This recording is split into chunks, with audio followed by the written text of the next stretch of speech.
Oído. Bien, pues empezamos la sesión de seminario de hoy, jueves de abril, en el párrafo que comienza diciendo,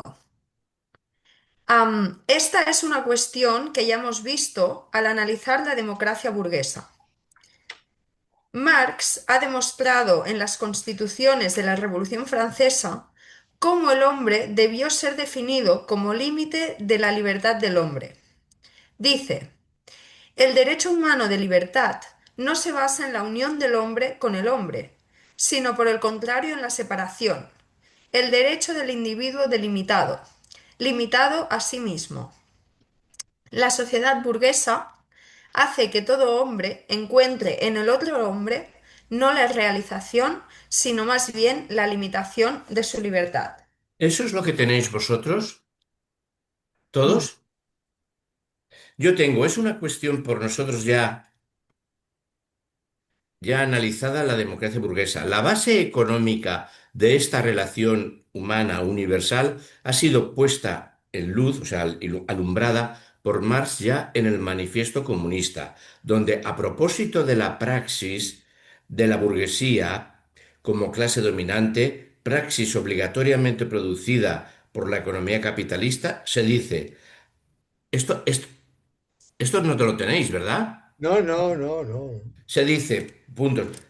Ha hecho de la dignidad personal un simple valor de cambio, se cierran comillas, y después ha transformado el médico, el jurista, el cura, el poeta, el científico en sus obreros asalariados. La pregunta que en la perspectiva del devenir hombre del hombre viene puesta en viene la pregunta hecha a la Revolución Socialista como en consecuencia, como en todo paso de una Joaquín, no forma. estamos ahí, es que no estamos ahí. Ahí, Es que no estamos ahí, no estamos ahí. Estamos antes. ¿no? No, no. Esto que ¿Dónde estás está? leyendo tú está como una página después. Eso, a ver, pues, bueno, seguid vosotros porque yo lo tengo ahí en la frase esa. Es una cuestión de nosotros ya tocada, ya, bueno, leed lo que tenéis, ya está. Porque Espera un momento. Vale. Los textos que Marx interpreta alcanzan su verdad social, aunque sus autores estaban plenos de ilusiones heroicas en el impulso revolucionario.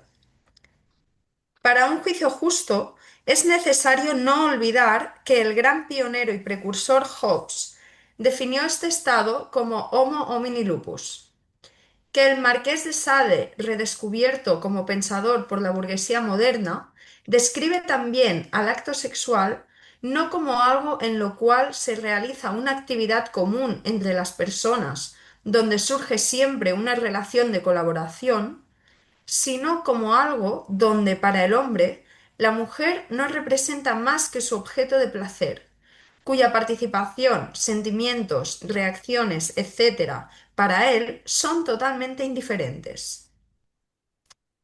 La verdad social inherente a la formación capitalista, que, no obstante la extensión de tal exasperación, está presente en esta caracterización, se muestra claramente en la definición del matrimonio dada por Kant. Traspasa el egoísmo cínico de Sade al lenguaje de la economía capitalista, al lenguaje de la libre circulación de las mercancías. Dice Kant, el matrimonio es la unión de dos personas de diferentes sexos para la posesión recíproca de sus propiedades sexuales durante toda la vida. voy a buscarme el libro en castellano porque es que aquí no lo puedo seguir. Esto está montado. Pues te esperamos, Joaquín. ¿O seguimos? Lo esperamos, ¿no?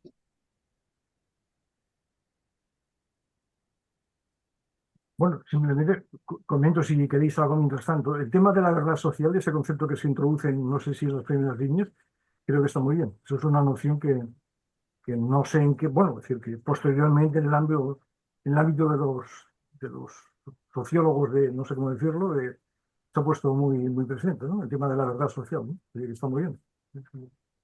Y lo que dice de Sade, yo no sé si eso se puede. generalizar a otros pensadores de aquellos años, ¿no? Pero vamos, la crítica a mí me parece muy pertinente.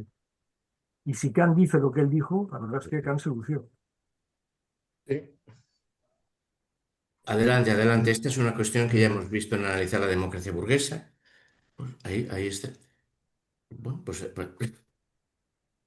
bueno, ocurre como con los evangelios y con la Biblia, según estoy viendo yo ahora, que estoy leyendo un libro de un gran filólogo. Hay muchos evangelios distintos y muchas Biblias distintas. Las variantes no son de una coma o un signo, sino de... Bueno, adelante, adelante. Sí. El matrimonio de Kant, sí, sí, aquí lo tengo, en castellano. Abandono el italiano, ¿eh? Porque si no... Uy,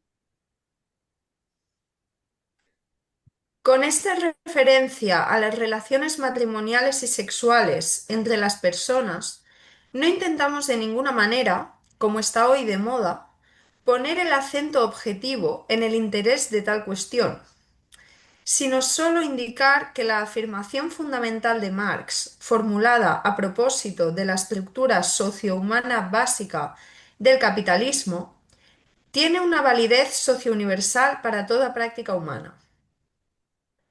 Marx deja en claro la base económica de esta relación humana universal ya en el Manifiesto Comunista. A propósito de la práctica de la burguesía como clase dominante, práctica obligatoriamente producida por la economía capitalista, leemos: ella ha disuelto la dignidad personal en valor de cambio. Ella ha transformado al médico, al jurista, al cura, al poeta, en el al... texto italiano se entra aquí. Todo Ujú. lo demás sobre Kant y tal, que es como una cosa un poco rara. Pero bueno, no, no está en el texto italiano. Perdonad, seguid. Adelante, adelante. Ella ha transformado al médico, al jurista, al cura, al poeta, al hombre de ciencia en sus asalariados pagos. La demanda de humanización que se le impone a la revolución socialista es, como en toda transición, de una formación social a otra. ¿Cómo surgen socialmente las personas que sean capaces de resolver en su práctica espontánea los problemas que se le imponen socialmente a esta transformación? En las revoluciones precedentes, sin embargo, el nacimiento de relaciones económicas de tipo radicalmente nuevo era objetivo. Si se compara, por ejemplo, la división del trabajo del periodo de la manufactura con la del artesano de las corporaciones durante el feudalismo, este cambio radical en la relación de cada trabajador con el propio proceso productivo resulta inmediatamente evidente. De ello se deduce que la nueva actitud del trabajador, cualquiera sea su actitud subjetiva, a favor o en contra hacia la nueva situación, está producida obligatoriamente por la división social del trabajo. Esto es falso. Capítulo 12 o capítulo 13 del Capital. De la subsunción formal a la subsunción real del trabajo al capital. El capitalismo comienza utilizando las viejas técnicas artesanales y luego con mucho esfuerzo, y además hay citas de Ure, y precisamente para romper, no para producir más, sino para romper el control del trabajador sobre el proceso de trabajo, inventa la maquinofactura. ¿Eh? O sea, eso de la inmediatez y bla, bla, bla, primero son las relaciones sociales y en este esquema de más de el capital. Primero se dan las nuevas relaciones sociales de producción y luego se desarrollan las relaciones técnicas nuevas de producción. En la miseria de la filosofía no. En la miseria de la filosofía, que es del 47, el molino de mano genera el feudalismo, el molino a vapor el capitalismo. Pero en el capital, primero se produce la ruptura, el expulsar a la gente y obligarlos a asalariarse, pero todavía la técnica que existe es la técnica que existe, y bueno, de la subsunción formal a la subsunción real del trabajo del capital. Y esto, si yo lo sé, este señor lo sabía mil veces mejor. Él sabrá por qué llega, porque este señor llevaba toda la vida leyendo estas cosas y en alemán. No leía El Capital, sino Das Kapital. Bueno, pues muy raro. La transición del capitalismo al socialismo es en cada uno de sus aspectos radicalmente adversa. Se presenta de hecho en términos paradójicos. Por un lado, aquí el cambio es mucho más profundo. En la transición del feudalismo al capitalismo se trataba simplemente de la transición de una sociedad clasista y explotadora a otra que se basaba también en esa explotación, aunque a un nivel superior del desarrollo de las fuerzas productivas. Ahora, en cambio, se trata de la supresión de toda explotación. Por otro lado, la transición que mencionamos antes provocó un cambio radical en todos los campos de la producción material. Basta recordar, como ya hemos hecho, el cambio en la división del trabajo que ocurre entre los gremios y la manufactura. Mientras ahora, sobre todo para los aspectos técnicos de la producción, no ocurre ningún cambio que pueda ser comparable con este. Una fábrica construida por el capitalismo puede en general, sin grandes modificaciones, trabajar también para el socialismo y viceversa. Esto también es otra cuestión disputata, digamos. ¿Eh? Quiero decir, para Marx, porque es cierto lo que en el último viejo topo, el artículo de Althusser, en Marx no hay antropología, pena decir, ¿no? Y bueno, yo lo he leído, no he leído más. Pero es cierto, los cambios en el mundo objetivo no producen cambios en el mundo subjetivo. Pero para un hegeliano como Gramsci sí, y la maquinofactura Taylor-Fordista produce el gorila amaestrado, porque le quita al trabajador el control sobre el proceso técnico, no sobre el capital. Esto es el cuaderno 29, americanismo y Fordismo. Estamos ante las cuestiones importantes que tendría que estar planteándose el marxismo actualmente.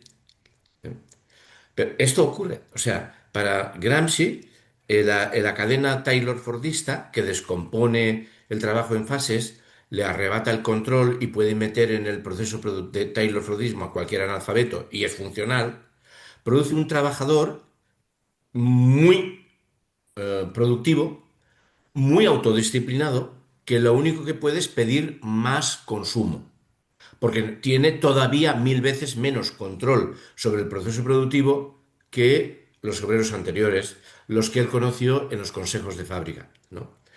Para mí es muy importante siempre decir una cosa que yo tenía una revista de historia social, la Revista Negra de Valencia, en el que hablaba de la clase obrera francesa del Frente Popular y sacaba fotos de la gran empresa comunista, bueno, francesa, de obreros comunistas franceses, que desencadena el Frente Popular. La Renault. Los obreros de la Renault no son Taylor-Fordistas. Hay grupos de trabajadores en torno a cada coche. Son artesanos. Son controladores de la técnica que están aplicando. He perdido esa revista. Lo importante de eso eran las fotos. ¿Eh? Y el Taylorfordismo permite a cualquier persona recién llegada del campo, sin conocimiento tecnológico, bueno, tecnológico, sin saber cómo se fabrica una biela, cómo se producir coches, o sea, la SEAT del setenta y tantos. Esto es lo que estamos. Y eso es una antropología nueva. Todo proceso de producción nuevo genera antropologías nuevas.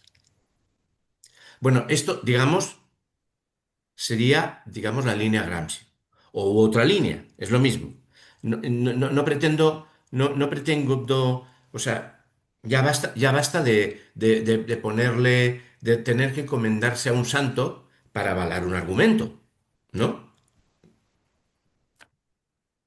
Esto Esto es lo que, que... esto que comentas Esto que comentas, Joaquín, si no recuerdo mal, está muy bien explicado en la línea que tú dices, en el último capítulo de un libro de Robert Dinard, De cadenas y de hombres, que se publicó hace muchos años. Perdona, Describe su perdona, ¿qué libro? ¿Qué libro? experiencia. Se llama De cadenas, pero espera, no estoy seguro, pero me parece De cadenas y de hombres, de Robert Dinard. Entonces era un profesor, se proletarizó, fue a trabajar a la Renault y explica su experiencia en eso que tú dices. Este libro nos lo puedes ponerlo no, en un correo, porque si lo pones aquí yo no lo sabría Bueno, encontrar. no te preocupes, lo busco. Es un libro muy antiguo que creo que tradujo siglo XXI. Yo me comuniqué con Robert Dinard en su momento y le expliqué mi lectura del libro. Muy bien. El párrafo, a mí también me ha sorprendido, el párrafo que tú estás comentando. Es decir, no sé por qué Lukács dice una cosa así. Tal vez, como conjetura, tal vez porque la experiencia del tipo de fábricas que se daban en los países del socialismo real, por decirlo de algún modo, pues era de este tipo, era muy parecida a la que se podía dar en fábricas de empresas capitalistas. No lo sé, no se me ocurre otra posible explicación, ¿no? Porque en principio uno diría que no, ¿no? Yo creo que perdón que la explica, yo cuando lo he leído la explicación me ha parecido clara, me ha parecido prístina. Es decir, ya llevamos unas cuantas décadas de socialismo con los cambios económicos objetivos que se supone que debe tener el socialismo y no estoy viendo por ninguna parte cambios subjetivos socialistas. Yo creo que está en todos estos párrafos que en realidad lo que parecen formalmente es un leninismo, es un vanguardismo, es como si repitiera algunas tesis de historia de conciencia de clase.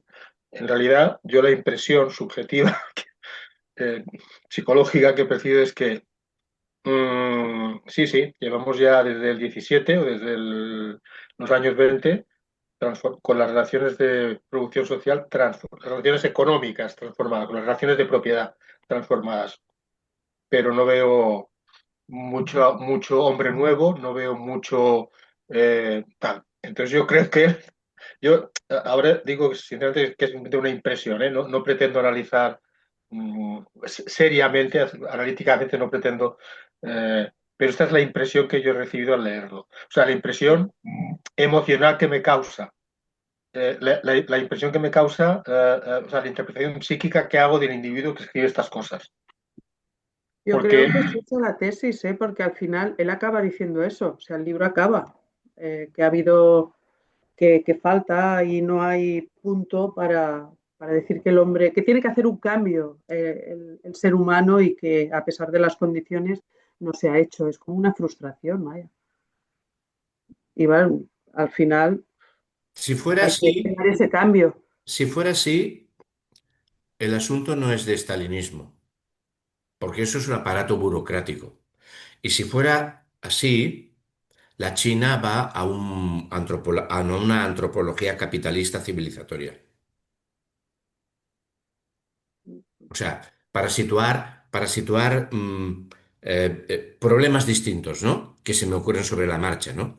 Sobre el debate que tenemos que plantear, sobre todo inter- todos los interrogantes, ¿no? Todos los interrogantes. O sea, claro, es que de hecho él lo que, no sé si lo observa o se niega a observarlo o no quiere admitirlo, no debe estar observando eh, una nueva psique socialista. yo creo que va por ahí, Debe estar pero observando un tipo de psique consumista, semiconsumista, que empieza a parecerse a las aspiraciones de... Yo creo que el tío está transmitiendo aquí una frustración que, en fin, sí. que para expresarla teóricamente, si no quiere acabar de pegar un... Perdón, tengo la mesa esta mucho. Sí, sí. Bueno, en fin, creo que hay una especie de juego psicológico consigo mismo o, Es, en el que quiere es explicar así. cosas sin atreverse a explicarlas con total claridad y contundencia. Ahora entiendo mejor lo que estabas diciendo, Antonio. Ahora sí lo entiendo. Vale, vale, sí, de acuerdo. Pero yo creo que es eso, lo que va a plantear en las 20 páginas que nos quedan es esto. Es una frustración total Mm, lo que él va planteando y diciendo, bueno, pero luego en mayo del 68 parecía, pero luego parecía, se han hecho cambios y va así, vaya, yo por lo que, bueno, no sé, por lo que he La otra entendido. línea sería A ver, Togliatti, perdón, Togliatti, ¿qué digo Togliatti? Pasolini, ¿qué digo? Pasolini, ¿no? Pasolini, que es haber leído Gramsci y estar en los años 70, ¿no? Esta sería la... ¿Qué tonterías digo? Bueno, pero disculpad. Vale. El libro de, si lo quieres, Amazon te lo ofrece por 118 euros, Joder, no. Ya, Toma. ya veremos. el de Linar.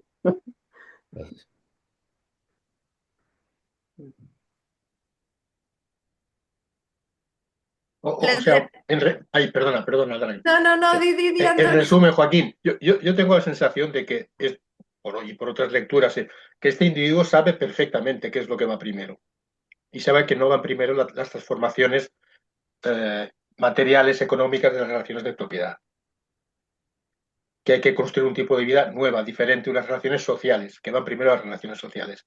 Pero no lo quiere decir por algún motivo, o no lo dice o no lo expresa así por algún motivo. Y parece, y da la sensación, insisto que son sensaciones, de que está escribiendo para un público que él piensa que es interno y con el que tiene que utilizar un lenguaje que supongo que él piensa que deben entender mejor. Y si sabe que está hablando a un público en el que piensa base material productiva de la sociedad, de relaciones de producción, a eso le corresponde una superestructura. Les está diciendo, pero ¿no veis que ya hemos cambiado la base material económica de la sociedad y no está apareciendo una superestructura socialista, una ideología socialista, una mentalidad, un ser humano nuevo? Yo creo que en vez de decirle, hey, cuidado, démonos cuenta que aquí lo que hace falta es entender bien teóricamente cómo funcionan las cosas, filosóficamente cómo funcionan las cosas. Más bien está intentando hacerles reflexionar políticamente diciendo, oye, no decíais que con esto llegábamos al comunismo. Oye, ¿no veis que no estamos llegando al comunismo? No sé si Sí, sí, entiendo el razonamiento. es la sensación que yo tengo. En todo caso, Antonio, me recuerdo, que igual recuerdo mal, yo creo que no en este libro, sino en las conversaciones, yo creo que él hace sugerencias en la línea que tú dices. Creo, Eso es verdad, bastante eso es verdad, sugerencias. eso es verdad. Toma agua. Sí, por eso yo digo que él creo que es perfectamente consciente, eh, tiene suficiente claridad teórica para explicar estas cosas de otra manera. Pero parece que sea un texto orientado a hacer política, orientado a intentar transformar ciertas mentes o ciertos grupos intelectuales o ciertos grupos. Creo que está intentando debatir todavía dentro del ámbito del mundo soviético, del campo socialista. Y supongo que entiende que si utiliza otro tipo de terminología, otro tipo de... O sea, lo van a tomar, bueno, no, simplemente no lo van a entender. Simplemente no lo van a entender. O no lo van a entender, o yo qué sé, o lo van a volver a expatriar, o lo van a volver a crucificar, o cualquier cosa por el estilo. Me imagino que puede ser una cosa, no sé. En todo caso,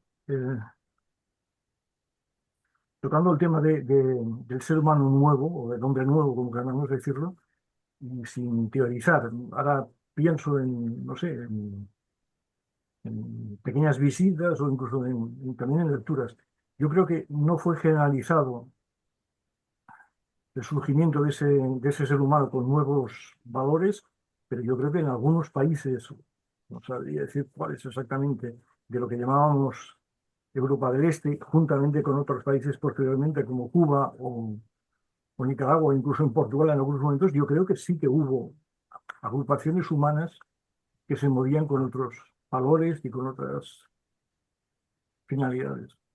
Eso es lo que Yo se lo viví en abriría, por Cuba, lo viví en ejemplo. Nicaragua, lo viví en, yo qué sé, lo viví en Portugal, lo viví en Checoslovaquia también, es decir, no sé. Y en la URSS, a pesar de lo que estaba ya pasando en aquellos momentos, pues también.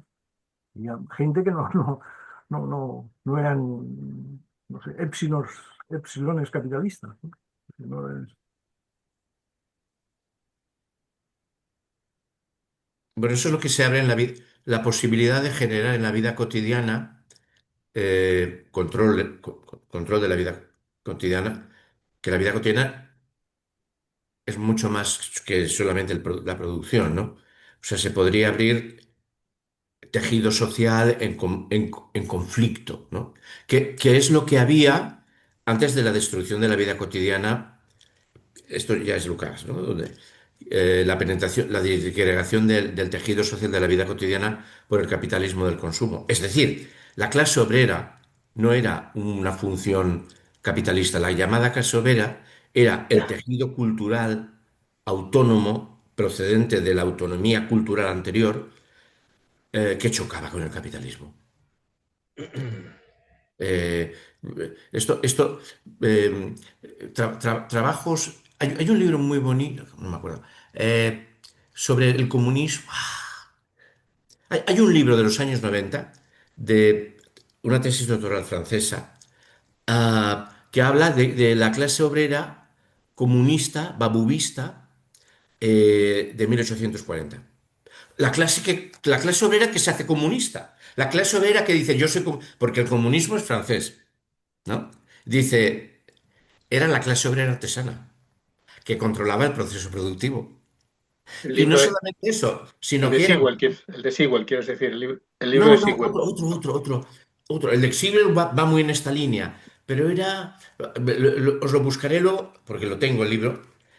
No está traducido, es lástima. Entonces, y además decía, y no eran los oficiales del taller, a pesar de que entre el oficial y el maestro artesano había muy poca diferencia, sino el maestro artesano, el que era comunista, mientras que el oficial quería más salario. Porque el maestro artesano sabía lo que era controlar el proceso productivo. Y estaban las agremiaciones y en una cultura antropológica que había de ser destruida. Mm, ¿Cómo se llama el libro? Me parece que es de Alain Maillard. Alain Maillard. El comunismo babubista. Bueno, ¿y cuál era la cultura material que había debajo? Que estaba muy en la línea del libro Sewell, Trabajo y Revolución en Francia, ¿no? Que es una cultura material. Una clase, es una función no es nada. Una función productiva no es nada. La relación salario no da nada. Puede dar, pues, liberales. Es las culturas materiales que se sienten destruidas por esa... Y que, bueno, esto es lo que... O sea, ahí hay trabajo, había trabajos interesantes. Luego me parece que era editorial Quimé. Me parece que era editorial Quimé. Pero luego, no aquí, pero sino en correo os pongo el libro. Y el de Sewell es una maravilla. Trabajo y Revolución en Francia, que está en editorial Taurus. Precioso, precioso en este sentido, ¿no? Una clase obrera que está totalmente en la línea, línea Thompson. Culturas materiales de vida, controladas. En este sentido, a mí, perdonad también, yo sé que es alargar la cosa. Salvador, completamente de acuerdo con lo que dices, ¿eh?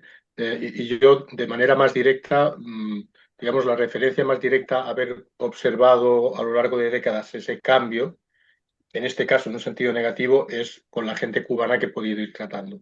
Aquí mi tocayo, probablemente que él ha tenido mucho más contacto y ha viajado y ha estado allí, no sé si puede corroborar esto, pero yo recuerdo claro, los que éramos militantes siempre hemos ido de alguna manera u otra, en mi caso aquí, yo no he estado en Cuba nunca, pero hablando con gente de que venía de Cuba, ¿no? Militantes, delegaciones políticas, turistas, exiliados, todo tipo de gente que pasaba en un momento dado por aquí. Y tengo perfectamente claro el registro del cambio de mentalidad que se produce, el deterioro entre una gente que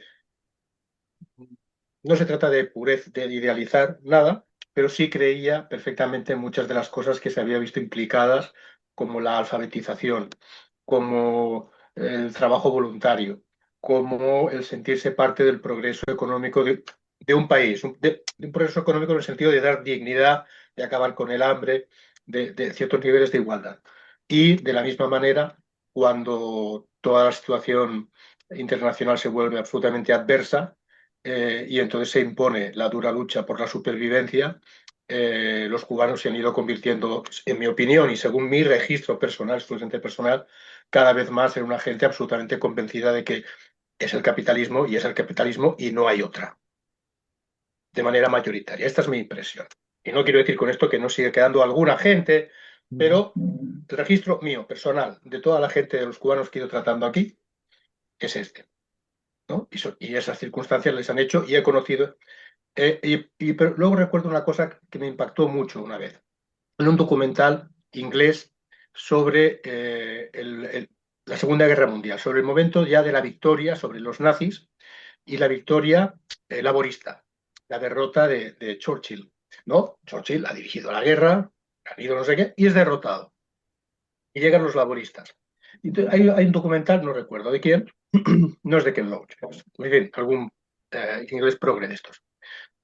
Y el mensaje era clarísimo, porque podía entrevistar a gente que mayor, pero que es de hace ya unos 10, unos 15 años, preguntarles cómo habían vivido aquel cambio.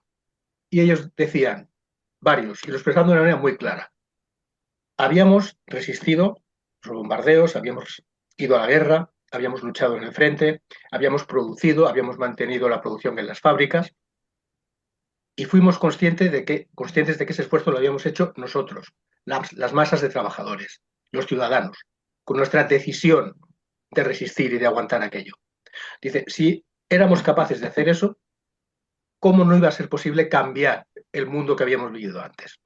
Si nos dimos cuenta, es decir, estaban expresando con total claridad que se sintieron protagonistas de cómo era el mundo y de cómo se hacían las cosas en el mundo. De las cosas fundamentales, cómo se articulaba el mundo, cómo el mundo se producía, en el sentido más literal del término, en todos los aspectos. Y eso les llevó a la convicción interna de que no tenían por qué seguir soportando a los conservadores ni más oligarquías ni más jerarquías sociales.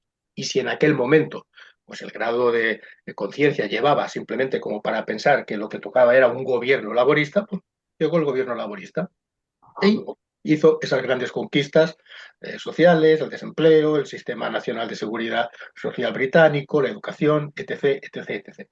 Pero ellos expresaban eso, que venía de la experiencia de cómo les había cambiado la conciencia durante la Segunda Guerra Mundial, porque se sintieron artífices de las cosas. No se sentían unos meros peones manipulados no se sentían unas piezas, sabían que había sido su voluntad de aguantar, de resistir, la que había permitido que Inglaterra no fuera derrotada y vencer a los nazis. Y entonces se sentían capaces de seguir haciendo cosas y seguir haciendo cosas para ellos y que fueran de acuerdo a sus valores y a sus ideas. Y ya está. Creo que te estás No refiriendo. daba para una revolución social, pero sí para un cambio muy importante, que marcó décadas, al menos de derechos sociales, ¿no? Políticos importantes, en fin. Fue un impulso muy fuerte que duró lo que duró y que tuvo su extensión. Creo, Antonio, que te estás refiriendo a una película que se llama El espíritu del 45, de Ken Loach. Es el espíritu del 45, efectivamente. De Ken Loach. Es el espíritu del 45, sí.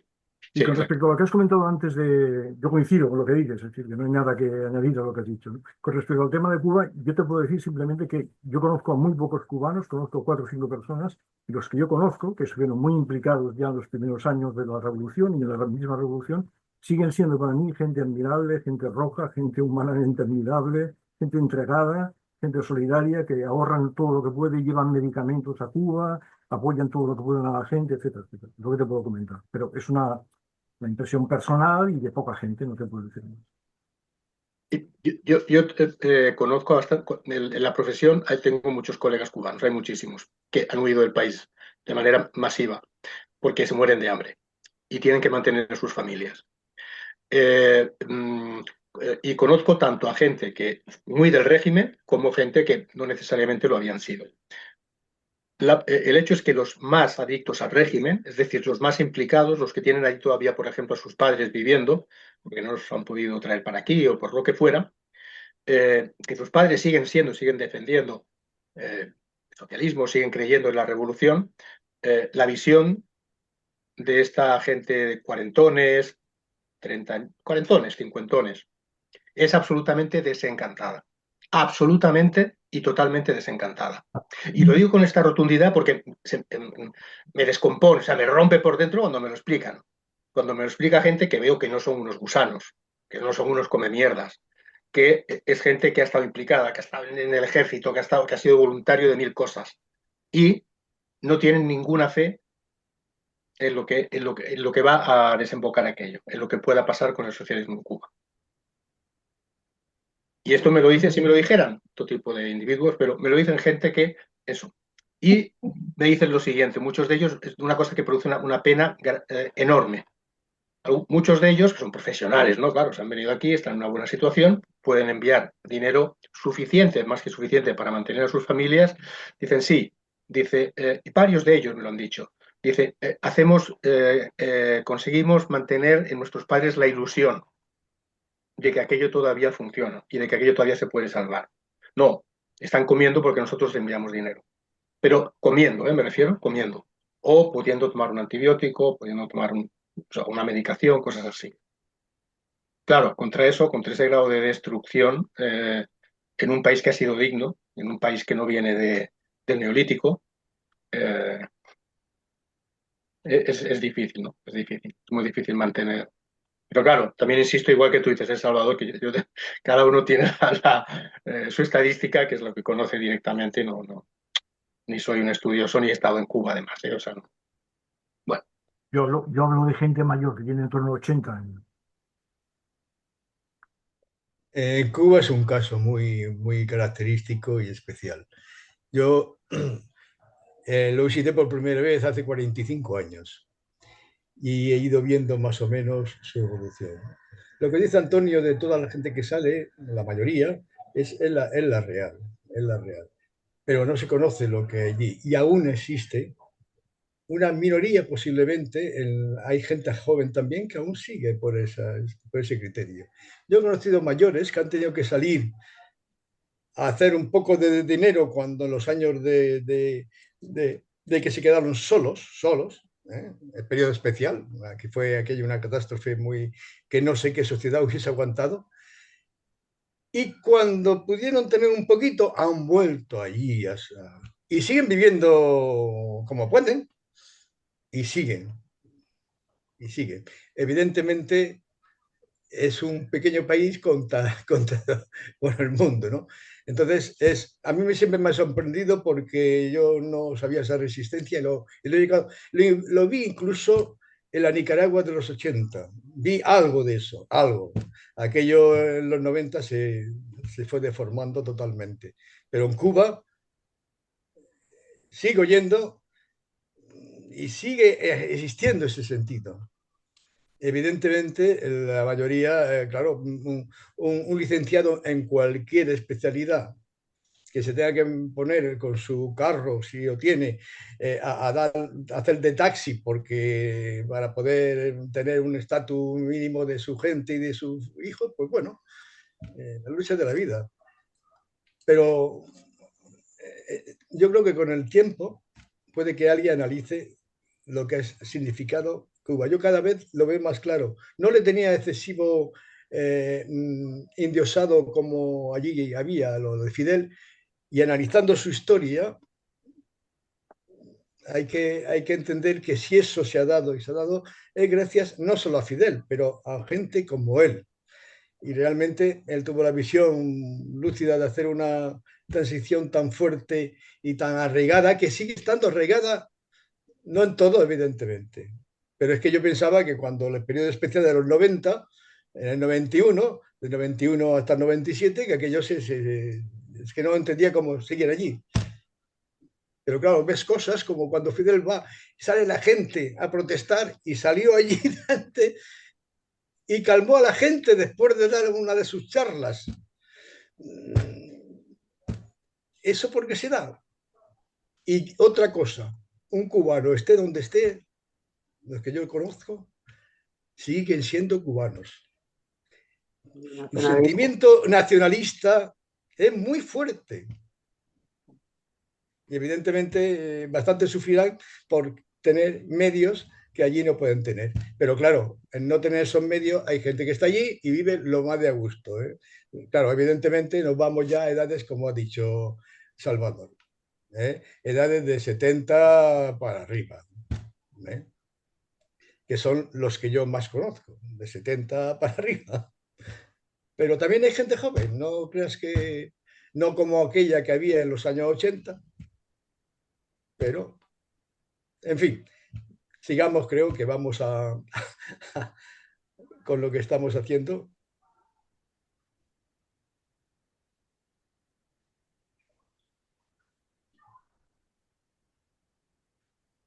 ¿Sigo?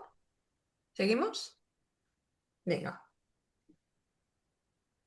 La transición del capitalismo al socialismo, esto ya lo hemos leído, es en cada uno de sus aspectos radicalmente adversa. Esto ya lo hemos leído, ¿verdad? No lo recuerdo. Sí, sí. ¿No? Estaríamos en por cierto que sí ha ocurrido la transformación al Vale, social. sí, sí, sí. 119. Por cierto, que sí ha ocurrido la transformación al socializar los medios de producción. Ya hemos hablado de sus consecuencias decisivas. Dice la nota de algunas de sus consecuencias decisivas. Esta por sí sola no puede transformar espontánea y materialmente el modo de trabajo y por lo tanto el modo de vivir, la cotidianidad de los hombres, de manera tal de producir aquella transformación radical que es ahora necesaria en la relación del hombre con su trabajo y con los otros hombres. Esto constituye precisamente la premisa del específico desarrollo del socialismo en cuanto fase preparatoria de transición al comunismo. En sus escritos sobre el periodo de la guerra, Lenin dice con claridad que estando el socialismo fundamentado en la economía, ésta no forma de ninguna manera todo su contenido. Desde luego, cuando ponemos en duda las transformaciones inmediatas y obligatorias del hombre mediante la transformación en la producción, no queremos con ello sostener que éstas tienen motivos puramente ideológicos. La ideología, como momento teórico práctico del desarrollo social, como medio para el combate de los conflictos provocados por la marcha de la producción material, es sin duda un componente importante, inevitable, de toda transformación social. Pero por su naturaleza, solo un componente, una respuesta que los hombres dan a la modificación de la producción. Debe por eso tener un fundamento material, el que naturalmente no anula su influencia práctica como potencia social. Al contrario, le refuerza extensiva e intensivamente, dándole una base real al conjunto del concreto ser en sí mismo. Dice en la nota, del concreto ser en sí mismo social. De esa manera, se desarrolla frente a nosotros la situación paradojal ya con frecuencia señalada.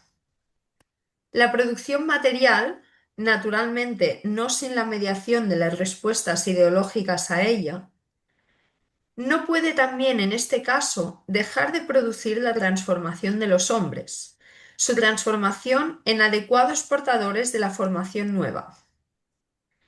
El automatismo inmanente en la economía, sin embargo, no puede llevar a cabo tal transformación por propia dialéctica espontánea. Ella misma, como base de lo que se está aproximando, debe ser guiada de tal manera que se convierta en medio para suscitar las condiciones y las relaciones recíprocas que hagan capaces de realizar auténticos seres humanos. Una situación de este tipo no hubo hasta ahora en toda la historia. Por eso, la experiencia de las formaciones sociales precedentes debe ser usada con extremo sentido crítico para que no conduzca a callejones sin salidas. No por nada, ya en el Manifiesto Comunista, Marx define la formación capitalista como la última formación fundada sobre medios de explotación, refiriéndose obviamente no solo a la explotación, sino también a todas sus consecuencias, dice en la nota, premisas y consecuencias, personales e interpersonales. La idea de La Salle, por la que consideraba decisivo para el socialismo el derecho al completo resultado de trabajo, era un error economicista. Stalin, en dirección contraria, pero también en términos economicistas. No vio el problema central y por ello les atribuye directamente a los trabajadores, en cuanto a individuos, el plustrabajo indispensable para la sociedad. La novedad determinante está en el modo en que este plustrabajo es capaz, desde el punto de vista económico y desde el humano subjetivo, de transformar tanto externa como internamente la vida humana.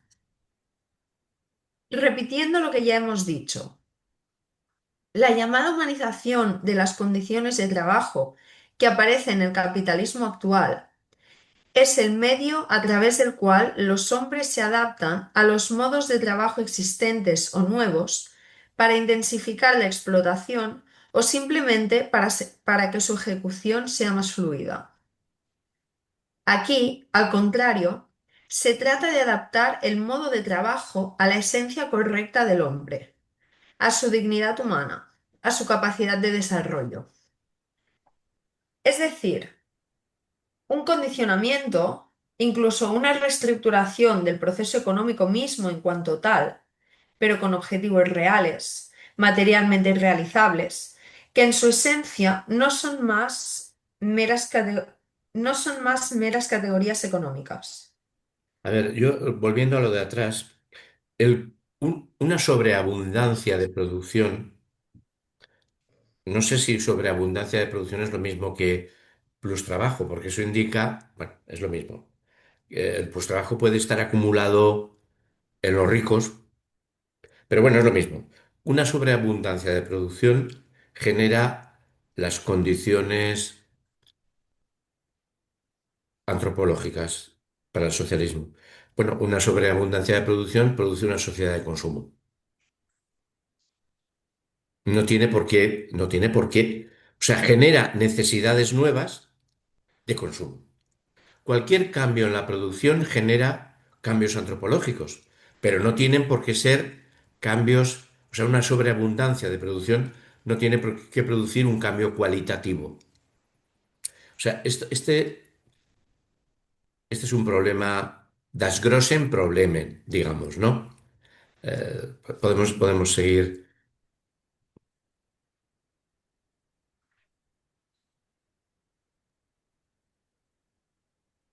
Es más, puede haber. Esto es un debate de los años 70 de antropólogos. La economía de la edad de piedra de Marshall Salins. Puede haber una sociedad de la sobreabundancia cuando tenemos unas necesidades de consumo pocas, escasas. Entonces tenemos una cantidad de tiempo libre acojonante.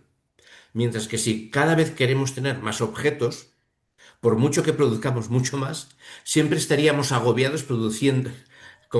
¿Entendéis este es el asunto, ¿no?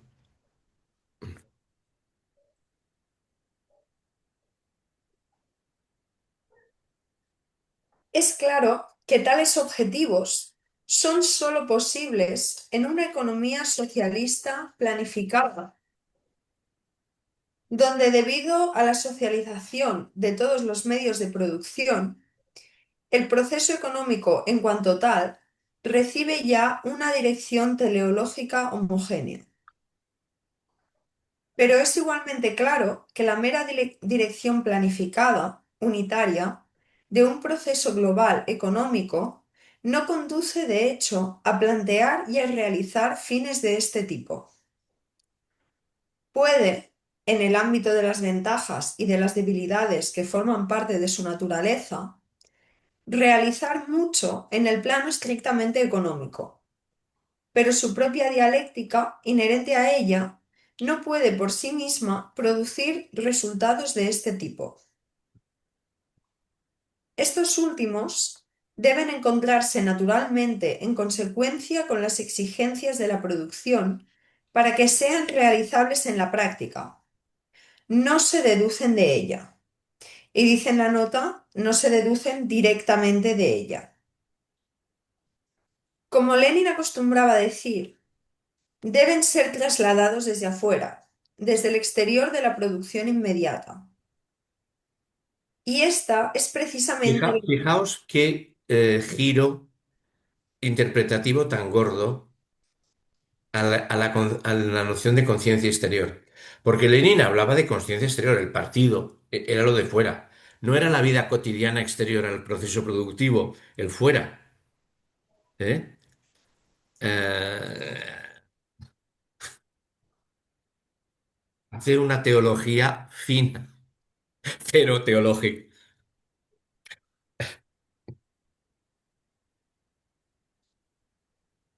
Y esta es precisamente la función específica de la democracia socialista, dice en la nota de la democratización socialista. Su particular tarea social determina el carácter, la diferencia específica respecto a toda democracia de las formaciones precedentes basadas en la propiedad privada, la explotación y la enajenación, especialmente respecto a la del capitalismo. Esta exigencia social de la revolución socialista recibe una inmediata expresión de masas en los grandes movimientos soviéticos vehementemente espontáneos. Acerca del modo, sin embargo, en que pudo desarrollar un componente orgánico y decisivo en la construcción concreta de la sociedad socialista, no tenemos ninguna experiencia concreta que sea, aunque solo dentro de ciertos límites, generalizable para nuestro presente y futuro. Las revoluciones de 1871 y 1905 fueron derrotadas antes que este conjunto de problemas pudiera aparecer como tarea concreta. En los últimos años de Lenin, el movimiento soviético mostraba ya la tendencia a desaparecer, a disolverse. Hemos aludido a los esfuerzos inútiles de Lenin para conservar de alguna manera como fuerza viva para el desarrollo futuro su contenido, el que conduce al socialismo frente a la burocratización que penetraba cada vez con más fuerza. Sabemos que esos esfuerzos fracasaron. Si hoy intentáramos, no podríamos, si pretendemos mantenernos en el terreno del realismo, encontrar un punto de apoyo, y dice en la nota, encontrar un punto de partida concreto para una práctica teóricamente fundada, aun cuando comprendamos bien su indispensabilidad para la construcción del socialismo, ni en aquel apogeo del pasado, ni en esta confusa decadencia. Nuestra tarea de hoy no puede, de ninguna manera, referirse directamente a un movimiento social, prescindiendo de aquellas tendencias subterráneas de las que hemos hablado, a pesar de que no pueden dar ninguna fundamentación teórica. Bueno, este párrafo es importante. Primero, Sí. habla de decadencia para el socialismo de 1968. Decadencia. Y segundo, habla de cosas subterráneas que, a pesar de cómo, del que a él no le gusta, tienen que preceder la teoría. ¿Eh? Subterráneas de las que hemos hablado, a pesar de que no pueden dar ninguna fundamentación teórica. Pero la teoría tiene que estar por abajo, lo subterráneo, lo cotidiano, ¿no? Esto no es leninista. Por eso le cuesta tanto decirlo. Porque para Lenin el partido, la teoría, etcétera, etcétera, ¿no? Y sí, no, no, como decía Gerard, la expresión lo del trilero, va dando una de cal y una de arena. Sí, sí, sí. Va, o sea, va contemporizando, va viendo a ver cómo se la cuela, va a ver cómo, en fin, se perfuma para que sea identificable por todos. Hace unos juegos malabares tremendos, sí. Pero efectivamente ahí está diciendo lo que está diciendo, lo que acabas de decir, Joaquín, o sea, está claro. Se nos murió.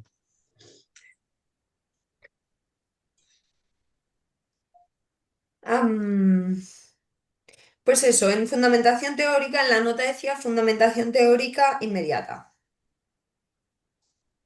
Es necesario, al contrario, que hagamos el intento de partir de un análisis marxista de la situación presente y de las perspectivas del futuro socialista, dice en la nota, perspectivas del desarrollo socialista, que resulten de ello, de elaborar científica y teóricamente los principios de una reanimación y que intentemos trasladar conscientemente a la práctica social los resultados así obtenidos. Vuelve a lo tradicional ahora, ¿eh?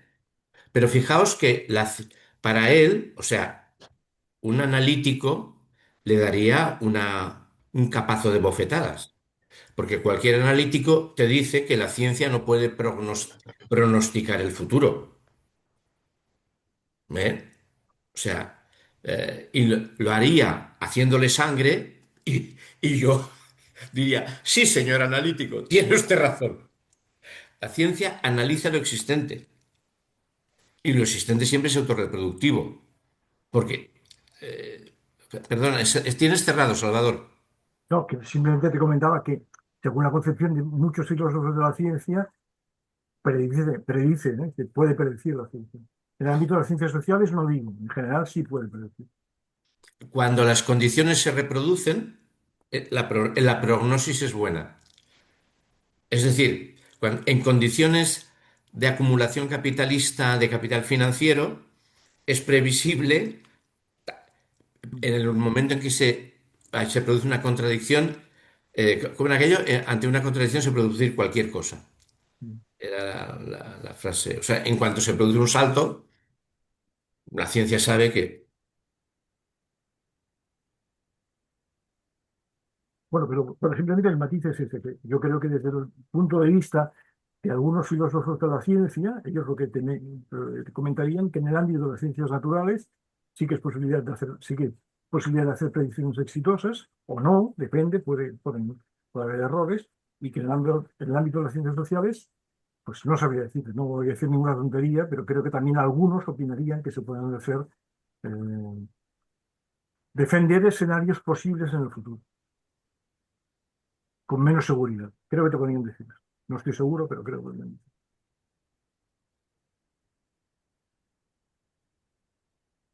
Creo que tienes razón, Salvador, en el tema de las ciencias naturales. Aunque hay diversas ciencias naturales, pero sin duda, por ejemplo, la astronomía predice muchas cosas y predice que desapareceremos si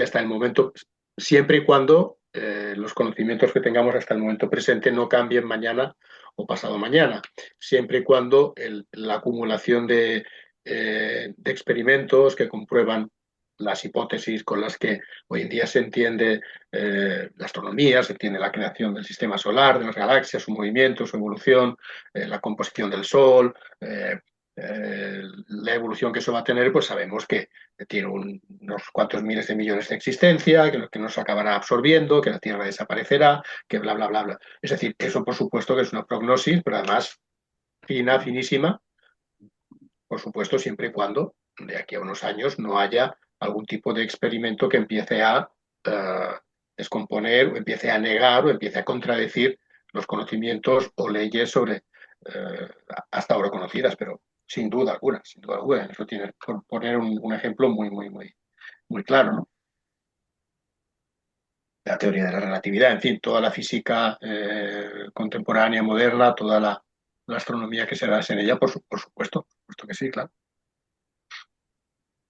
Creo, por otro lado, que en el ámbito de las ciencias sociales, en esto yo sí me siento muy partidario de todo lo contrario. Salvo, bueno, ahora no me enrollo. Y no,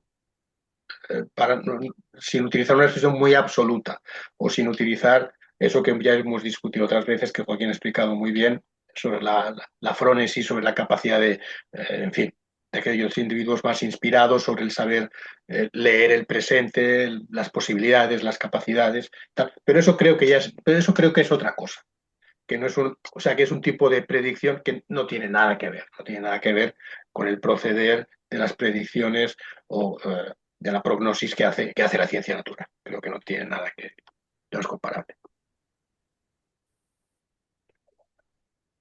Yo estoy de acuerdo con yo estoy de acuerdo con esa distinción que hace. No tengo ningún problema.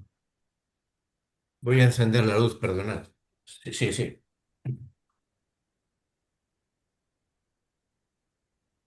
Se trata, por lo tanto, de un proceso conscientemente introducido y dirigido que será largo y contradictorio.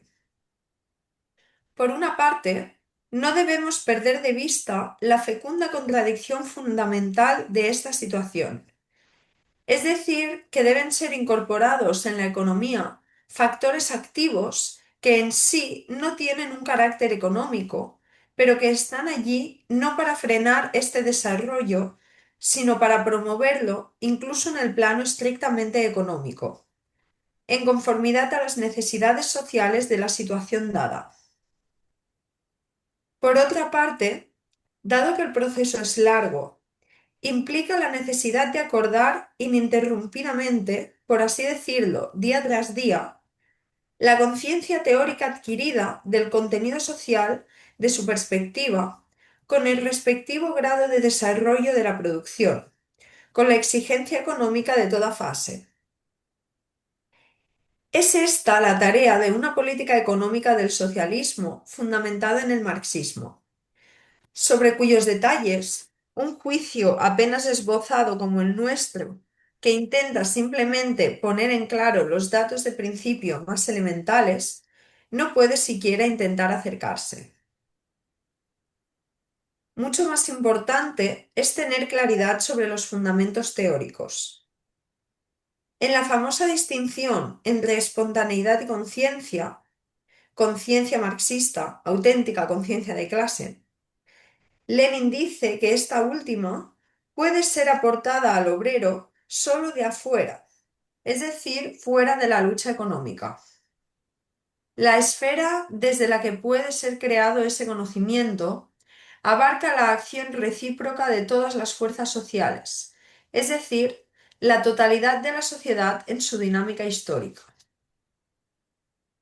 Lenin habla refiriéndose a las condiciones de 1903, pero teniendo al mismo tiempo presente lo general,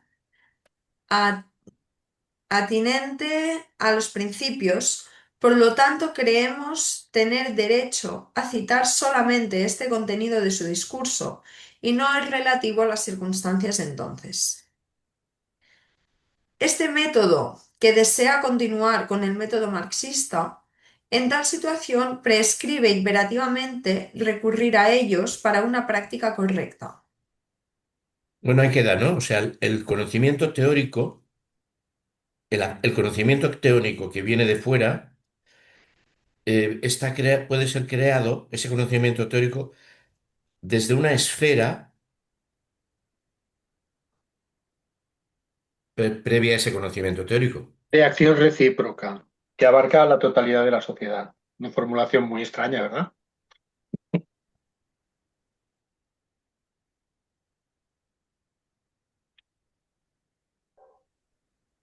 Porque, O sea, además, le viene de fuera, vale, bien, sí, fuera de la esfera económica, Claro, pero no está diciendo de un grupo de unos libros, de una biblioteca, sino de una acción recíproca que abarca el conjunto de la dinámica histórica de la sociedad.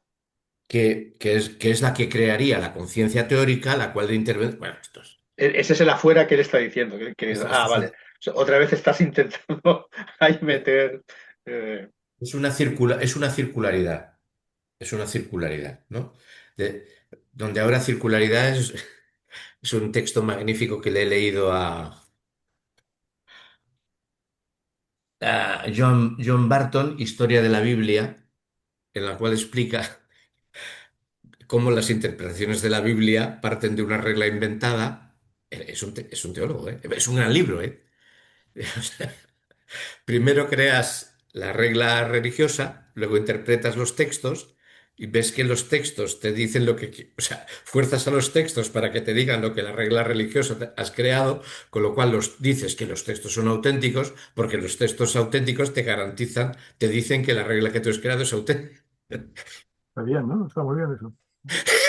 Muy buena trampa, ¿no? Muy buena trampa. El libro, os lo enseño, es magnífico. Me lo prestaron, lo voy a comprar. Es de un teólogo que es un creyente inglés, es un gran filólogo. Entonces, sobre el Antiguo Testamento, sobre el Nuevo Testamento y sobre la historia de las interpretaciones de ambos. ¿En qué editorial está? ¿Eh? Joaquín, ¿en qué editorial está? Que no lo leo. Está en la editorial Ático de los Libros. Vale. Una excelente traducción. O sea, ¿Cómo, cómo se llama, cuál es el título del libro? Historia de la Biblia.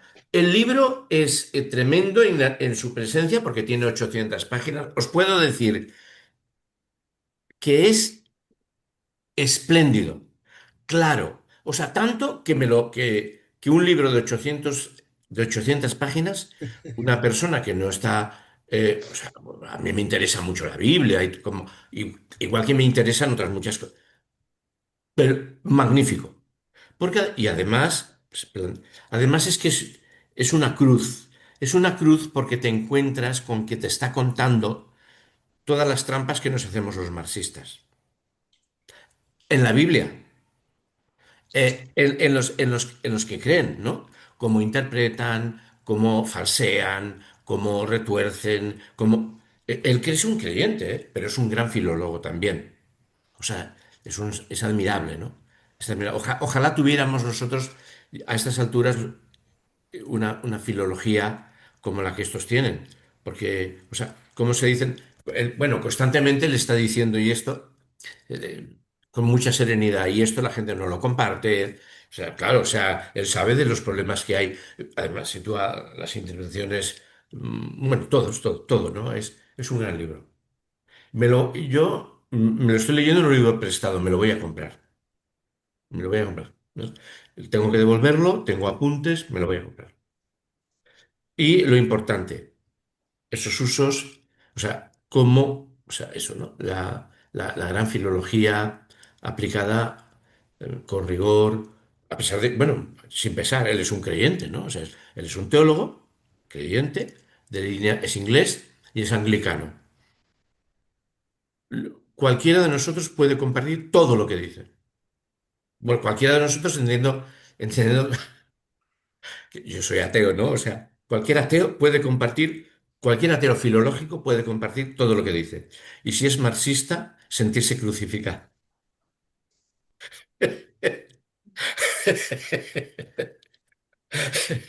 Bueno,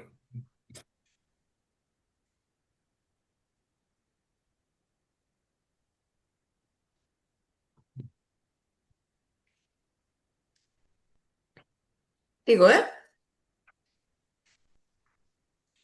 ¿Es posible hacerlo hoy aplicando simplemente la teoría que ha dominado en las últimas décadas?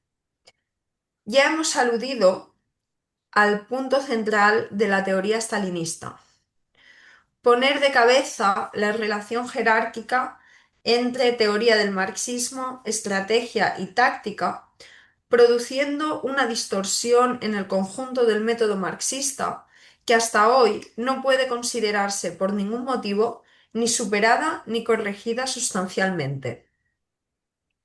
Para limitarnos a las cuestiones más esenciales, debemos constatar que desde el imperialismo de Lenin, 1916, no hay ninguna investigación científica en torno a las especificidades de los rasgos nuevos del capitalismo contemporáneo y, correspondientemente, de las regularidades específicas del desarrollo socialista. Anteriormente, hemos mirado fugazmente las manifestaciones de Stalin acerca de la economía y habíamos visto cómo también aquí el predominio de la táctica no pudo más que conducir a una deformación del método marxista y sus resultados. Es sabido que en el mismo periodo el modo de producción asiático fue eliminado de la concepción global del desarrollo histórico de la economía. para ubicar en su lugar un nunca existente feudalismo chino, el cual permitía con mayor comodidad la fundamentación teórica de algunas decisiones tácticas de Stalin.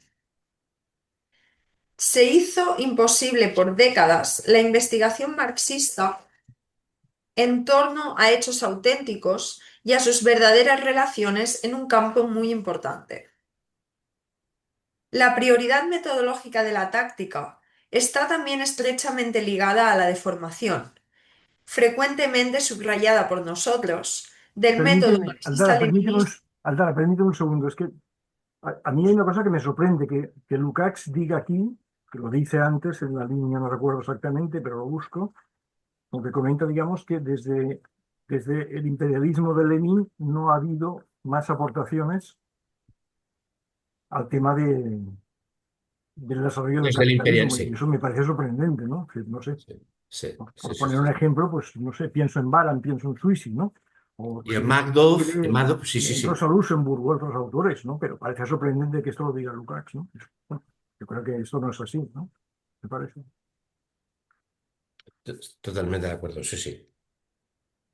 Suisi, o sea, digamos, Suisi, Baram, ¿qué en otros nombres has dicho tú, Salvador? Pues no recuerdo ahora muy bien, pero creo que Rosa Luxemburg escribe sobre el capitalismo posteriormente al 16-17, creo que es del veintitantos, y Bueno, autores que ahora no me vienen en mente, pero seguro que aceptemos, hay muchos más, ¿no? aceptemos que es de la etapa del capitalismo de Lenin, ¿no? Pero es que posteriormente, en los años 50 y en los años 60, se produjeron grandes estudios. El capitalismo monopolista, o sea, bueno, sí, sí, sí, sí, totalmente.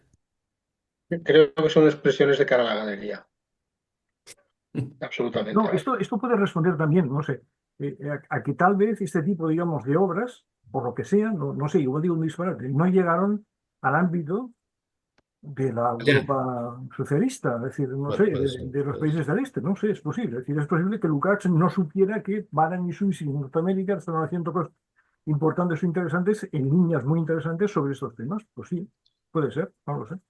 O consideraba que si mencionaba ese tipo de marxistas, que por lo que y no decía que el único Dios verdadero era Lenin, pues a lo mejor no iba a tener la audiencia que...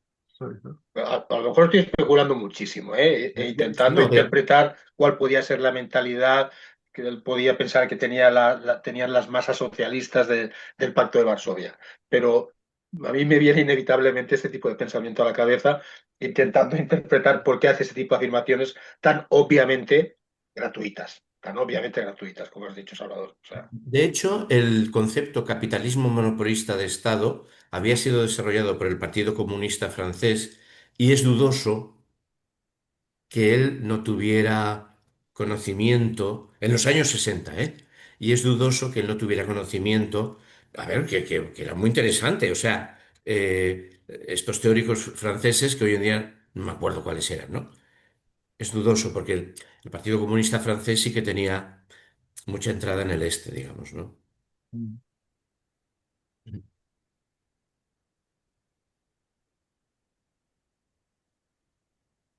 A ver, que se nos une al Riola.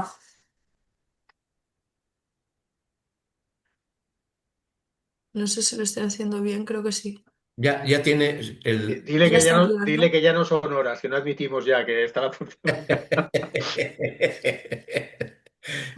Sí, sí, sí, Aldana. Joaquín, ya no se Ya puede, está. Joaquín, ya es muy tarde.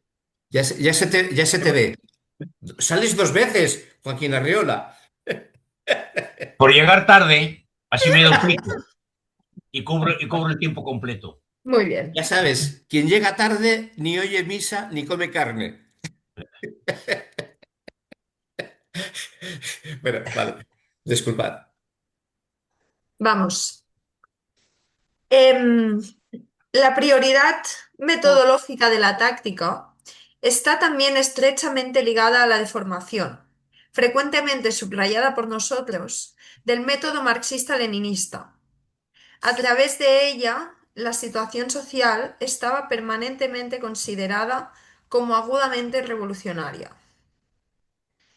En efecto, esta prioridad excluye, de hecho, toda discusión teórica objetiva acerca del verdadero modo de ser de las situaciones, tendencias, etc. Las decisiones se toman tácticamente y quien no tiene la misma opinión aparece como enemigo abierto o encubierto. No interesa regularlo. Debe ser difamado, convertido moralmente en inofensivo. La conservación, perdonad, de este método estalinista conduce fácilmente a que la tesis rechazada por el 20º Congreso de la permanente agudización de la lucha de clases vuelva a actualizarse. Apenas aparezca tácticamente apropiada para la solución burocrática de una situación complicada, prescindiendo del hecho que tal agudización de la lucha de clases haya ocurrido. Tales reacciones, dice la nota, tales reacciones táctico-burocráticas, pueden suscitar también ciertas agudizaciones transitorias. Esta lista de deformaciones del método marxista-leninista podría continuarse ilimitadamente, lo que obviamente no podemos hacer aquí, y dice la nota, y sería también superfluo. Recordemos solo brevemente por qué este problema está ligado al de la democracia, con la democratización, dice la nota, socialista. La concepción leninista sobre el derecho a la autodeterminación de los pueblos, que es la continuación de la concepción de Marx. En 1917, Lenin reivindicó para toda nación el derecho ilimitado a declararse independiente y rechazó con gran energía todo intento de hacer excepciones en este caso. Ya antes, en el transcurso de la guerra imperialista, había afirmado que era una traición al socialismo pretender la renuncia en el régimen socialista a este derecho de los pueblos. No hay ninguna sofística burocrática capaz de anular la importancia central de esta tesis para el marxismo-leninismo. Estando gravemente enfermo, protestó con gran energía contra su violación. Ninguna manipulación táctica, por lo tanto, puede eliminar el hecho de que Lenin, del mismo modo que Marx, en el derecho de autodecisión de los pueblos, veía una gran cuestión de principios de la revolución proletaria, de la construcción del socialismo. Esto es un trozo que es un pegote dentro de lo que se llama la democratización de la vida cotidiana. Es decir, el principio de autodeterminación, si le hubiera dado por ahí, él hubiera dicho que es un principio burgués, en el sentido que históricamente la burguesía reconoció ya eso. Entonces, ¿por qué en el momento en que uno piensa que va a hablar de la democratización de la vida cotidiana, saca esto? Que no lo discuto, ¿eh? Otro misterio, ¿no? O sea, es decir, en un momento, no es o sea, son los grandes, es la autodeterminación es un acto mm, fundante, ¿no? Pero él estaba intentando llevarnos a la democratización de la vida cotidiana. De repente aparece esto, ¿no? ¿No estará hablando de Hungría? ¿Eh? ¿No estará hablando de Hungría o vete tú a saber? No sé, ¿no? En vez de... Y luego viene la realización práctica de la democracia social. O sea, no es un acto fundante mediante o sea, está hablando de procesos y de repente pues habla de procesos de autodeterminación para entendernos, ¿no? Simplificando, es un acto en el que se introducen en las urnas votos, aparece el acto y surge un nuevo, pero eso no es, parecía que no era de lo que nos iba a hablar, ¿no? Son de esas cosas misteriosas.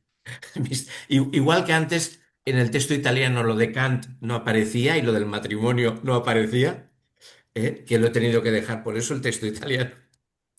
Pues de repente aparecen cosas, dices, bueno, eh, no se discuten, pero no estábamos hablando de la vida. Bueno, mira. En todo caso, en mi opinión, en el párrafo que estamos comentando está qué se entiende aquí por nación, y yo no sé si Lenin reivindicó para toda nación el derecho ilimitado a declararse independiente. No lo sé. Creo que José Luis Martín Ramos Esto ya esto lo ha sabéis trabajado y lo ha que José explicado Luis en lo ha detalle, explicado muy y bien. no es el momento para comentarlo, me parece. ¿Este texto está redactado antes de lo de Checoslovaquia, el 68 o después? Creo que es posterior, creo, me parece. Posterior. Bueno, pero lo de Hungría sí que había pasado. En todo caso, bueno, puede ser, sí, sí puede ser, ¿sí? Que esté ahí. Y luego, otra cosa que me sorprende, seguramente ya lo hemos comentado, ¿no? Esta especie de insistencia en metodología, en el método, que llamen al marxismo-leninismo un método, a mí eso me sorprende, ¿no? No sé qué concepto de método tiene Lukács en la cabeza, pero utiliza mucho la expresión, ¿no?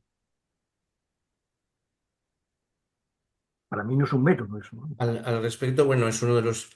Ya sabéis que ha habido unos intercambios en nuestra... en SpyMass. Eh,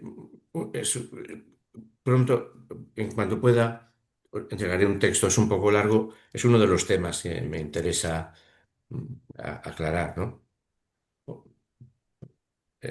Porque para... En fin, ya lo dejamos. Sí, sí, sí, lo del método, sí.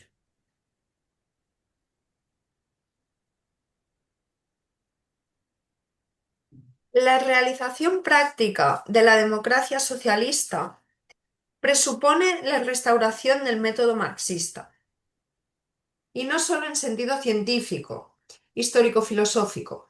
Esta es otra, ¿no? Científico o caricaturizándolo. Científico, esto es histórico-filosófico. A ver, estoy forzando, ¿eh? Pero, a ver, los estatutos epistemológicos, por decirlo con una frase de la ciencia y de la filosofía, no son los mismos, ¿no?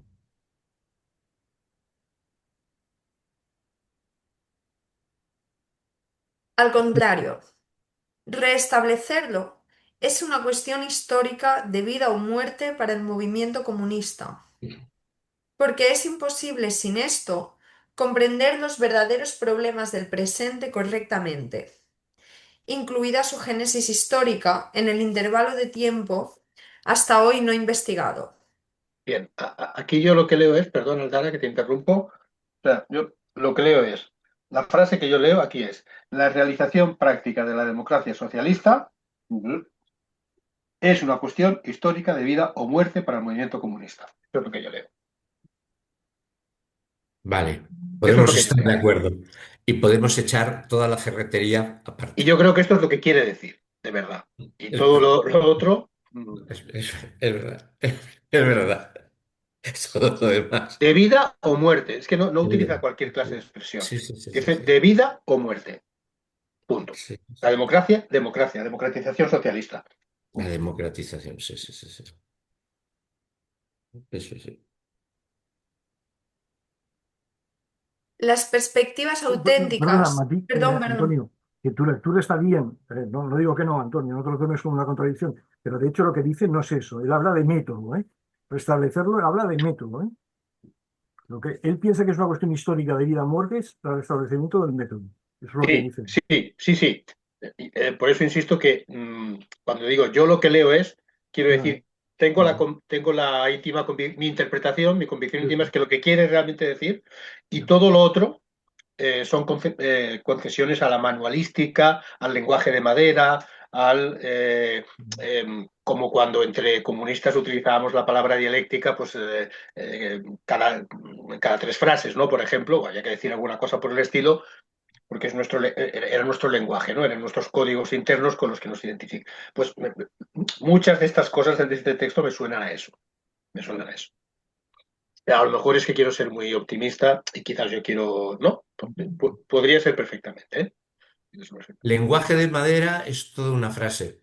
Semejante a otra que usé el otro día, bautizar el vino a un señor en una la de calle Villarroel. Y me dijo el de la tienda, ¿cuánto tiempo hacía que yo no oía eso? Claro, yo le había dicho, esto es, este vino está muy bautizado. O sea, son viejas tradiciones lingüísticas, pero muy valiosas. Lenguaje de madera nuestro y dialéctica, sí, señor, madre mía. Salvador, por ejemplo, mira, un ejemplo que recuerdo, conoces a Laurentino, ¿verdad? Muchos de nosotros lo conocemos. Eh, Y fíjate la frase, ¿no?, que tú dices es verdad, ¿no? Dice, la realización práctica de la democracia socialista presupone la restauración del método marxista. Vale. En los debates críticos que había en los últimos años en que, bueno, dentro de comisiones obreras del sindicato, cuando aún había cierto un movimiento crítico significativo, tú oías a Laurentino constantemente. Él no era un intelectual al uso, era una persona que había leído, pero era, ya lo conoces, ¿no? Un sindicalista práctico, un individuo de gran capacidad de arrastre, con mucha visión, eh, con gran influencia entre la gente, un líder nato, una fuerza de la naturaleza, una fuerza política. Totalmente de acuerdo. Y entonces cuando él hablaba él era extremadamente crítico con la política del partido en el que estábamos entonces, algunos de nosotros, él, yo, el PCC. ¿Vale? Porque pensaban que eran flojos, porque pensaban que eran burocráticos en el sentido simplemente de que hacían política de despacho y no veían capacidad de movilización, de generar acción política. Y entonces él, como lo expresaba, es una cuestión de método. Claro, él decía, no han entendido ¿a qué se refería? Democracia. En las empresas tiene que haber asambleas. La asamblea es la que decide, es la que tiene que mover las cosas. Pero él, en su lenguaje, nuestro lenguaje partidario y nuestra tradición era conocer el método adecuado. ¿Vale? Como si fueran las flores. Hay que hacer con método.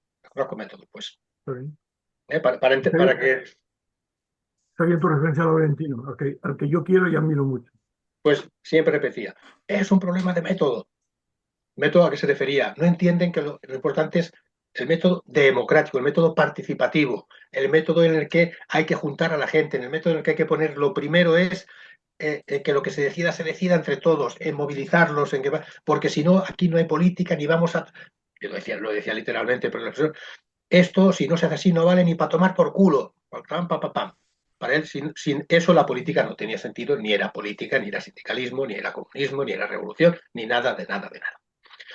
Y cuando lo tenía que intentar expresar en términos teórico-intelectuales, decía que el partido había perdido los métodos. Había olvidado el método, bueno, pues el método marxista, el método leninista, el método comunista, el método, las buenas maneras de hacer las cosas, la esencia, por así decirlo, de un quehacer comunista tal como él lo entendía, ¿no? Pero tal vez él ahí, cuando utilizó la palabra método, quería hablar de procedimiento, ¿no? Y me da que Lukács está diciendo cosas distintas. La palabra método es mucho más gorda para él, por así decirlo, creo.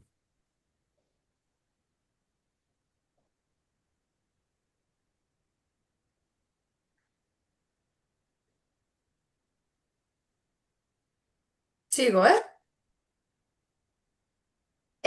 Y vamos por las perspectivas auténticas, concretas, que nuestra práctica actual, dice en la nota, que la moderna práctica revolucionaria abre.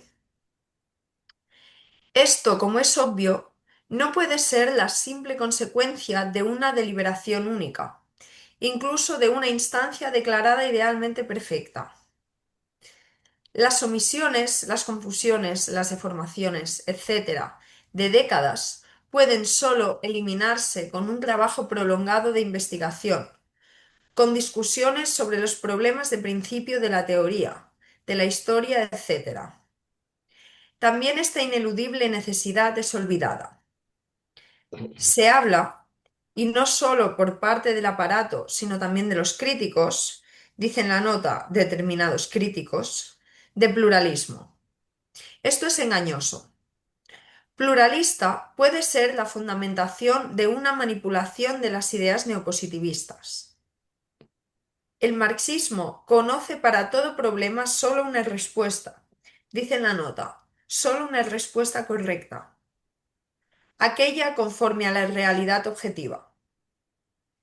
Esta surge no por obra de las resoluciones de una instancia, cualquiera que ésta sea, sino por medio de la investigación, del análisis, etc., y debe ser críticamente comprobada con exactitud en las discusiones, de modo que no pocas veces deba transcurrir un cierto tiempo antes de que una verdad pueda ser reconocida como tal, universalmente. Si el A ver, movimiento, aquí hay un choque, ¿no? O sea, o el proceso es democrático o lo deciden los científicos del partido.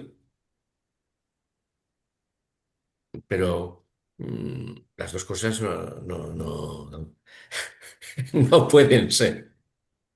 O Y, y sea, no, y no te da la impresión de que lo que quiere decir de verdad es que eso debe ser, porque fíjate qué cosa tan extraña, ¿no? Cómo empieza la frase y cómo la continúa, de una manera absolutamente contradictoria, porque las dos cosas no pueden ser.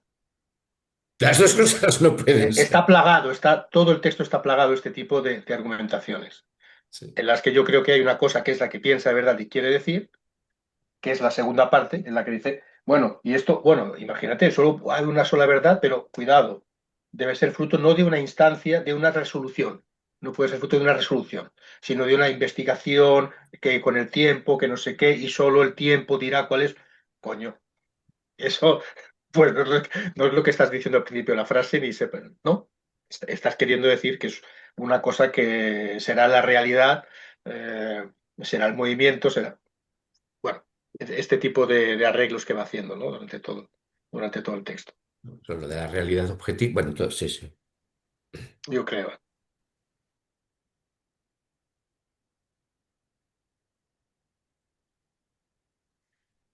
si el movimiento comunista quiere tener un terreno firme bajo sus pies, no puede más que elegir este camino para la autocorrección, para el renacimiento del marxismo.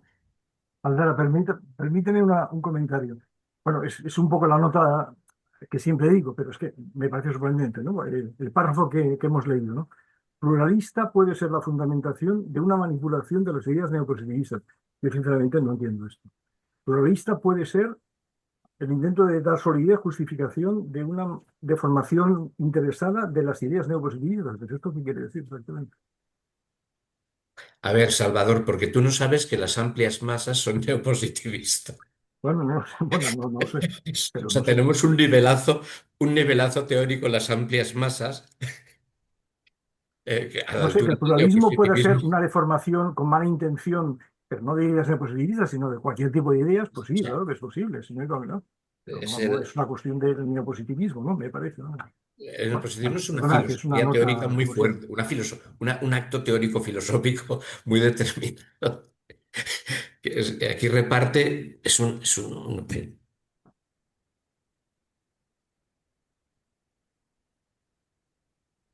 Y como conforme a la realidad objetiva.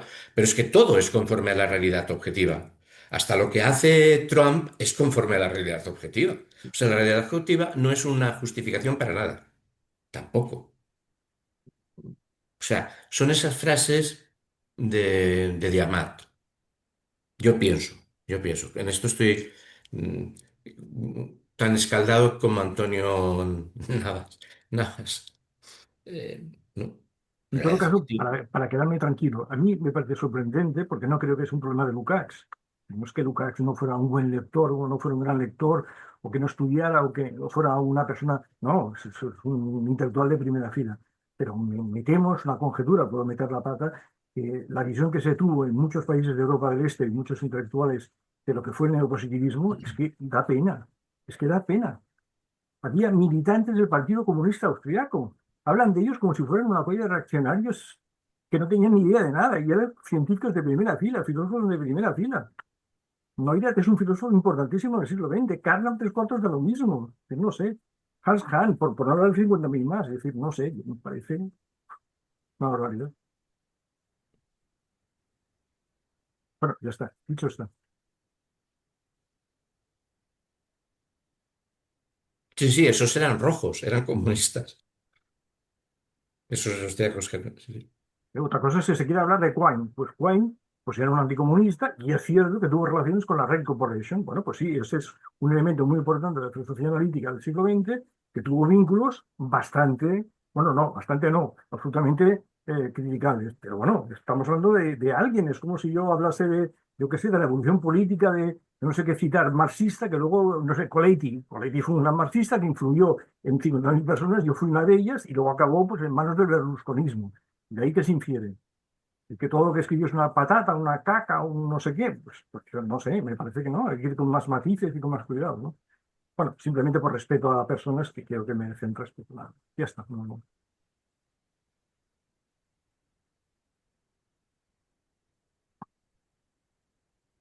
De un tal renacimiento del marxismo, el movimiento tiene necesidad en todos los casos para todos los problemas a resolver. Y es una necesidad que se presenta con fuerza cuando se trata de resolver la democracia, la democratización socialista. Pues no solo nos encontramos en un terreno totalmente nuevo, teóricamente muy poco elaborado. Aquí vale en gran medida lo que Lenin decía para la introducción de la NEP acerca de que los clásicos del marxismo habían muerto sin habernos legado indicaciones precisas, sino que además de lo poco que sabemos en torno a la democracia, a la democratización socialista, es que en el estadio actual ella no puede surgir espontáneamente. Es necesario un trabajo consciente para despertarla, para ponerla en movimiento. Recordemos lo que ya hemos señalado. Hoy, un movimiento para la democratización en sentido socialista no puede introducirse en la conciencia espontánea, sino solo, según la expresión de Lenin, guiado desde afuera. Habíamos incluso ya señalado cómo la apatía muy difundida en las masas trabajadoras puede abrirse a un activismo socialmente democrático solo con un trabajo consciente. Para un marxista, bastan estos pocos hechos, aunque fundamentales, para ver claro cómo en este caso se trata de una actividad cuya natural fuerza motora y dirigente no puede ser más que el Partido Comunista. Se trata, de hecho, de percibir y liberar, hacer consciente de sí aquellas fuerzas que en el momento, en el mejor de los casos, se expresan en privado, de individuo a individuo, es decir, clandestinamente desde el punto de vista social. Tal, tal despertar exige ante todo que se tome conciencia de la actualidad válida para todos de estos grandes problemas sociales que han inducido en la mayoría de los casos espontáneamente, inconscientemente, a sus portadores a tales sensaciones, ideas, etc. Ya el Manifiesto Comunista vio la característica específica de los comunistas en el hecho de que ellos destacan los intereses comunes de todo el proletariado y representan siempre los intereses del movimiento en su conjunto. Lenin, medio siglo más tarde, concretó esta idea al determinar la correcta conciencia de clase basada en la visión de la totalidad de la dinámica social que representa la prioridad de los grandes intereses duraderos del proletariado cuando es necesaria una relación crítica, de conflicto, con los transitorios del momento. La práctica de la época de Stalin tiene, desde luego, también en este campo, muchísimas desviaciones hacia la táctica burocratizada. Considerando nuestra tarea y también nuestras posibilidades, haremos referencia también aquí solo a las cuestiones de principio. Ante todo, el renacimiento del marxismo es una cuestión vital, dice en la nota, y naturalmente la única base posible para que la actividad del partido sea exitosa. Otro punto determinante es la democracia en el partido. Nos referimos, como es obvio, a su funcionamiento práctico, ya que desde el punto de vista formal, ella siempre ha existido y existe también hoy, dice la Bueno, nota. sobre la cita del Manifiesto Comunista, es una alteración. Defiende los intereses generales de ese movimiento que está ante nuestros ojos. O sea, hay un movimiento, está ante nuestros ojos. Esto es el Proletarios y Comunistas, apartado 2 del Manifiesto Comunista.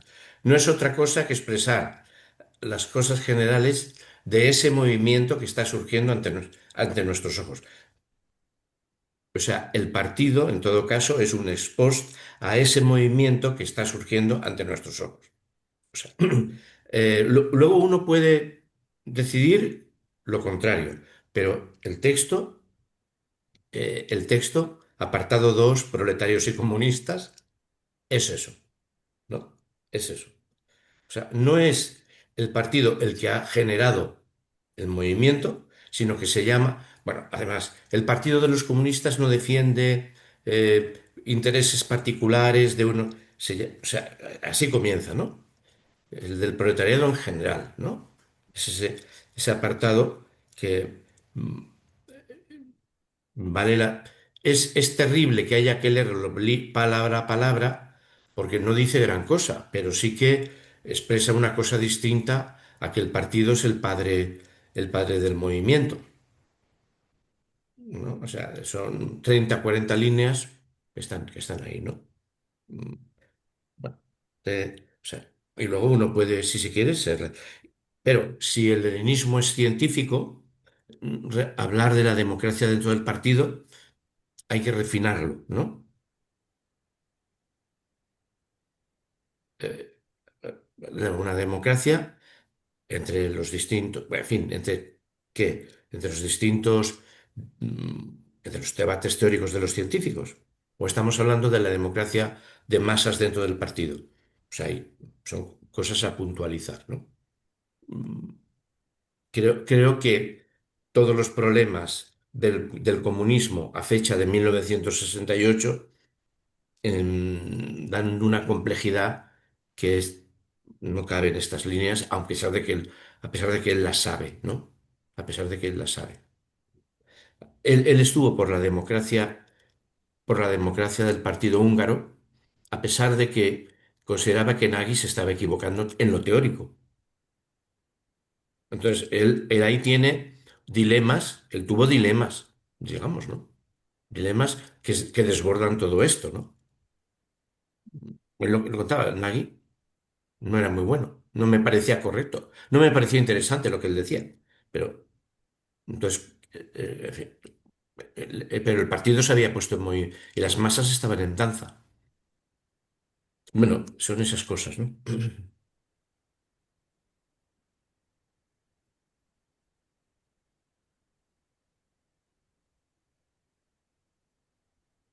Los intentos de algunos ideólogos por realizar esta radical reforma interna mediante un sistema multipartidario está entre las aperturas a la democracia burguesa criticada al comienzo. Sin poder abordar aquí con mayor amplitud este problema, debemos observar que pensamos en una democracia de partido efectiva, funcionando, sabiendo perfectamente que en los democráticos sistemas multipartidarios del mundo capitalista, una real democracia interna no puede darse en ningún partido. Bueno, aquí yo creo que hay un punto, desde luego, muy importante, ¿no? Porque es una reivindicación clara, porque creo que habla de determinante, ¿no? De la democracia en el partido. Esto es lo que está diciendo. Otro punto determinante es la democracia en el partido. Y yo creo que eso tiene mucha importancia. Es decir, es una posición política muy fuerte, ¿no? A mí lo que me parece raro es lo que dice a continuación.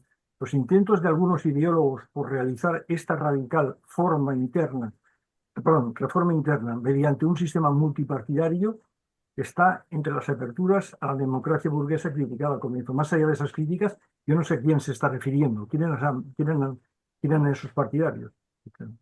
Lo ignoro, no lo sé, no sé El de quién habla. 68, no lo sé.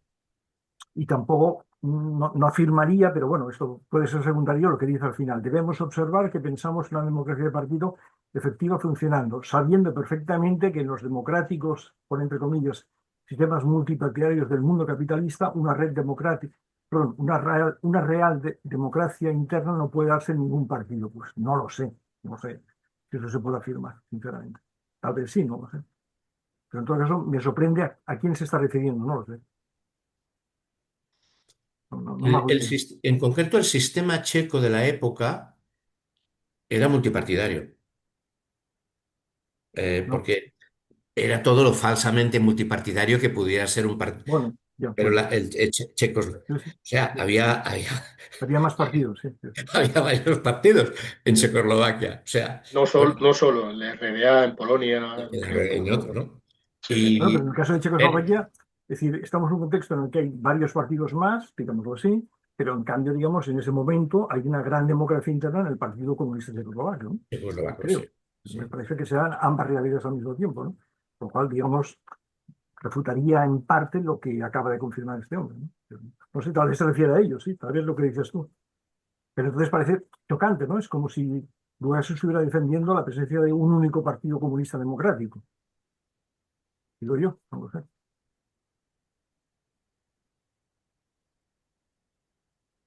Ya está. Leemos un poco más, que quedan 5 minutos. Vale, sí. ¿Sí? Venga. Por el contrario, una de las tareas más urgentes de desde nuestro enfoque es una división del trabajo realista, repensada a fondo entre Estado y partido.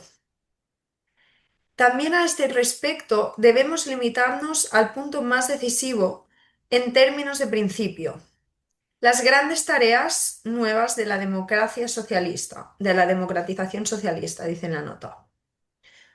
Purificar en la práctica la vida cotidiana de los residuos todavía existentes y operativos de la sociedad de clases que todavía están ampliamente difundidos y que el desarrollo económico no consciente orientado al socialismo a menudo termina por agregarlos. Por ejemplo, determinadas formas de consumo de prestigio. No pueden ser extinguidos ni con prohibiciones ni con la simple propaganda en cuestiones aisladas.